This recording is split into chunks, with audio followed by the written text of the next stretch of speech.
Hey guys, welcome back to my channel. Welcome back to my channel, guys. Welcome back to another video. As per the 30-day 30 video challenge, I'm uploading 30 info bites for you guys to enjoy that are either educational about gaming or are funny. Today's video is how do coding languages work? Now, in order to find out how coding languages work, we first need to define what a language is. A language is defined as a system or method of communication between people that is conveyable with writing, gesture, or speech. Essentially, what you need to know about a language in simpler terms is that it's a form of communication between humans, and it can be written, signed, or spoken. Now you need to understand what binary is.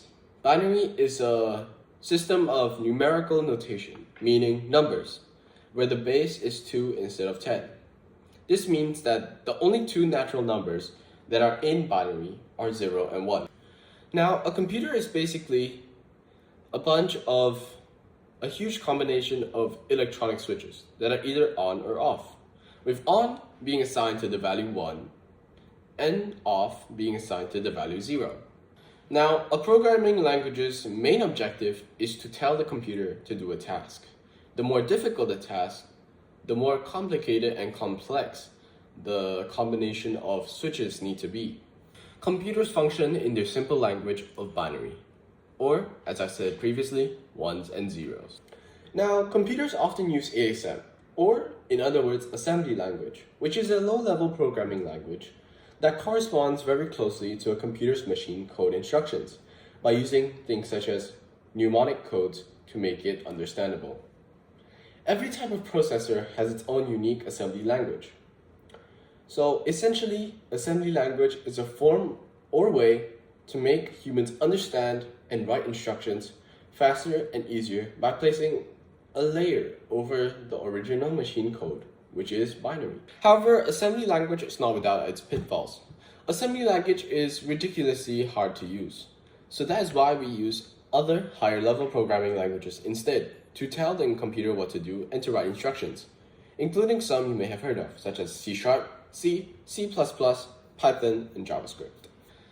Now, from these coding languages that you have clicked on this video to learn about, we need to translate this back into something that the computer can actually understand. So we take your high-level programming languages such as C#, JavaScript, Python, and we use a translator called a compiler in order to make it into something the computer can understand.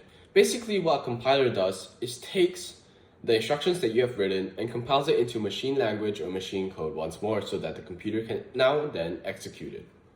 And that's how coding languages work. The video has ended now. The video has ended now. Subscribe to Jaden Tan. Subscribe to Jaden. Subscribe to Jaden Tan. Subscribe to Jaden. Subscribe to Jaden Tan. Subscribe to Jaden Tan. Subscribe to Jaden Tan.